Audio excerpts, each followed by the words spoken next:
Exactly a month to the day since little Gus Lamont vanished in the state's outback, new theories have emerged about just how far he might have gone. An expert from Flinders University suggesting he may have ventured well beyond the area that's been extensively searched. The sun has gone down on two large-scale searches for little Gus Lamont, now missing for exactly a month. Police and volunteers have covered a 6-kilometre radius from the homestead near Yunta where he was last seen. But according to some experts, he could have got much further. Over a 3-day period, potentially somewhere between 3 to 8 kilometres. He was last seen at 5 p.m. on September 27 by his grandma playing out the front in sand while his mum and other grandparent tended to the sheep. Police have been working on one theory, that he simply wandered off. And with no access to water, food or shelter, it's unlikely he survived. If the child would be able to access some sort of moisture or dew or moist leaves, then that could increase it somewhat beyond the 3 days. It's hoped the hat or the Minions shirt Gus was wearing may have been discarded if he was lost, confused and possibly dehydrated. Police are in the final stages of assessing hours worth of drone footage taken at the property using infrared technology to pick up any clues. At this stage, there are no further searches planned, but detectives haven't ruled out returning. I know that there is still work that is ongoing within South Australian Police. They continue to make inquiries into a few different sources of thinking, but I'm not in a position to comment on it beyond that. But he may have not gone far at all if he was too scared to move. I think that fear would be an absolute factor, and that would impact on the ability to move and mobility, but also around finding shelter. But right now there is no trace and no answers, just mystery. Hannah Ford, 7 News. On the late afternoon of September 27, 2025, 4-year-old Augustus Gus Lamont was playing near the family homestead at Oak Park Station, a remote property around Yunta. According to family accounts, he was last seen at about 5 p.m. near a dirt mound where children often play. By roughly 5:30 p.m., when relatives called him in, he was nowhere to be found. That narrow gap, a handful of minutes in which a child vanished from familiar ground, became the hinge on which weeks of searching, scrutiny, and controversy turned. This report pulls together the facts we know, the questions that remain, and why geography, timing, and community behavior matter so much when the smallest details can change everything. Gus's disappearance began as an ordinary scene of rural life, kids playing near the homestead while adults attended to chores. Those domestic routines provide context for investigators because they shape how supervision is exercised on a station. In many rural settings, children play freely near the house under the informal watch of adults who trust the land and the rhythms of daily work, a contrast to the closer supervision common in towns and cities. That cultural space helps explain why a child might be allowed to play unsupervised for short periods and why a lapse of 30 minutes could occur without immediate alarm. But 30 minutes in a remote, exposed landscape is not a small window. It is the span that can erase tracks, shift thermal signatures, and allow a child to venture beyond sight lines. The simplicity of that first moment, a child on a mound, the sun angling low, is the only fixed point investigators have as they try to reconstruct what came next. Immediately after the family reported him missing, a massive search operation unfolded. Over the first days, more than 100 personnel were involved at times, and aerial support was used to extend reach and visibility. Helicopters scanned from the air, drones attempted thermal sweeps when conditions allowed, state emergency service teams and volunteers walked grid lines, and trained Aboriginal and civilian trackers examined subtle ground disturbances. The reported area covered in those searches was enormous, roughly 60,000 hectares. A measure of how quickly remote country can become complicated to search.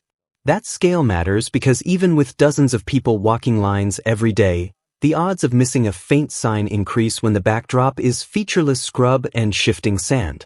Volunteers and local residents played a central role, bringing manpower and local knowledge that public agencies could not quickly duplicate, yet that same human traffic risked confusing fragile traces.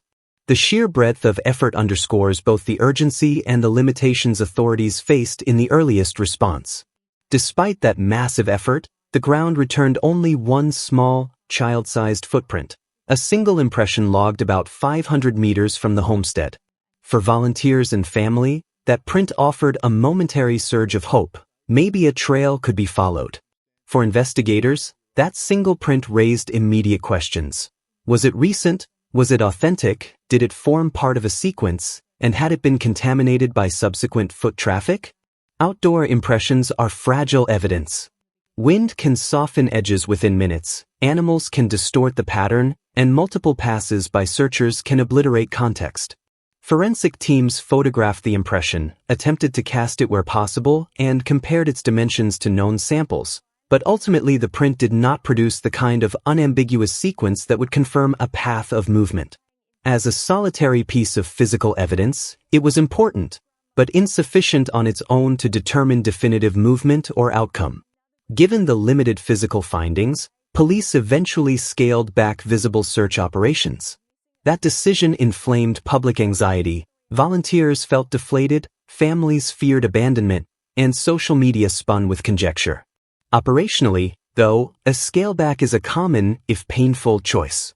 After exhaustive sweeps that produce no fresh leads, commanders face a trade-off: continue to send people repeatedly over terrain that increasingly loses the traces they might be trying to find, or transition to a different phase of the response, one centered on investigative follow-up, forensic analysis, and intelligence gathering.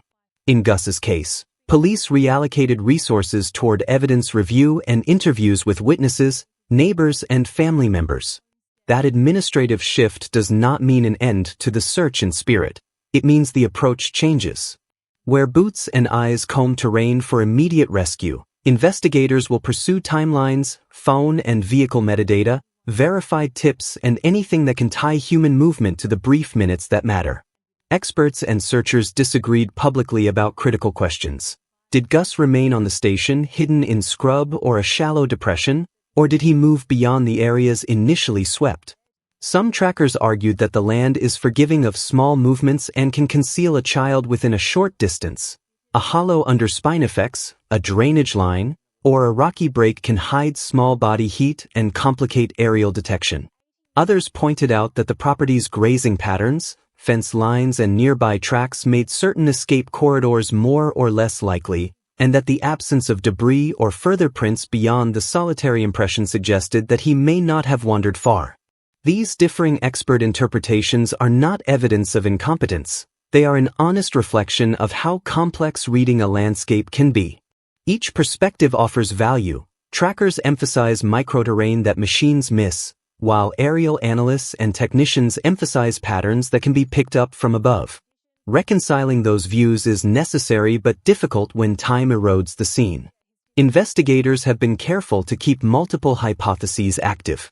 Early on they listed wandering as a plausible scenario, a curious child following a small animal trail or running toward a distant sound, and they examined environmental dangers such as exposure, hidden water, and uneven terrain. Third-party involvement has also been treated as a testable hypothesis, prompting canvassing for unfamiliar vehicles, interviews with passers-by, and checks of alleged visitors.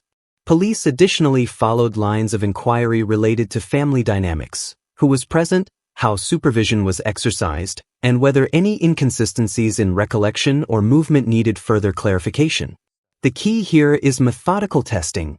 Each hypothesis must be measured against physical evidence, digital traces, and corroborated witness accounts. That discipline avoids premature closure of the case while ensuring that resources are focused on the avenues most likely to yield actionable information. Public silence from key family members altered the social texture of the inquiry. Gus's father, who lives some distance away, declined to speak to media, and that refusal, perfectly lawful and sometimes wise, fueled speculation among observers wanting immediate answers. Silence in high-emotion cases is often interpreted as secrecy, yet investigators caution against reading public comment as evidence. People respond to trauma in different ways. Some seek the spotlight for help, others withdraw to protect privacy and to cooperate privately with authorities. What matters to detectives is verifiable detail, timestamps of calls, vehicle movements, and any recorded footage. The public appetite for statements can easily conflate privacy with guilt. That is a distortion that does harm by shifting attention to personalities rather than to facts that can solve a case. Digital noise complicated the factual record. In the modern era, missing person cases quickly attract social media speculation, AI-generated images, and false leads, and Gus's case was no exception. Manipulated photos and unverified tips flooded platforms, forcing police and fact-checkers to spend time debunking claims rather than chasing useful leads. That noise matters. It distracts investigators, exhausts volunteer goodwill, and amplifies the emotional burden on a grieving family. Authorities repeatedly urged the public to forward any timestamped images or dashcam footage directly to police rather than posting unvetted material online. Those official requests are not about controlling narrative, they are practical triage. Verified digital evidence can be immediately integrated into timelines, while viral misinformation wastes resources. Despite the strain, community volunteers, vigils, and advocacy sustained pressure and support for the family. Neighbors and organized groups kept walking lines for as long as morale held. Local churches and community centers hosted vigils and provided meals for searchers and police. Online advocacy groups helped keep the story visible to a wider audience. That community engagement is morally important and operationally helpful. It provides manpower, local knowledge, and emotional support. But it also requires careful coordination with authorities to avoid contaminating potential evidence and to ensure volunteer effort is productive. Community mobilization is one of the strengths in rural inquiries. People know their land and their neighbors, yet it must be channeled to preserve the integrity of the investigation. What does all this mean in practice? A few clear lessons emerge. First, remote terrain makes exhaustive searches both essential and difficult. They must be broad in scope but also aligned with careful evidence preservation practices. Second, a single footprint, however poignant, cannot determine a definitive movement or outcome. It is a starting point, not a conclusion. Third, when visible searches are scaled back, investigative intensity should increase. Forensic review, timeline reconstruction, and digital data analysis become the primary tools.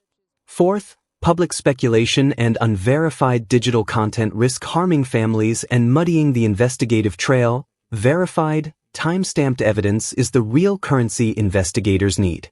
Finally, community engagement, when coordinated with authorities, remains crucial for tips, moral support, and keeping a case alive in the public eye. The disappearance of 4-year-old Gus Lamont is a story of small, urgent facts and large, difficult silences. A child was last seen playing at a sand mound. Within 30 minutes he was gone.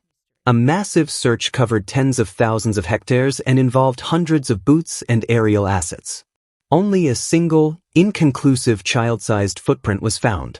The official visible search phase was later scaled back as investigators shifted to forensic and intelligence work. Experts disagreed about whether Gus stayed on the station or moved beyond search zones. Family silence and online misinformation complicated public understanding, and community volunteers and vigils sustained the search's moral momentum.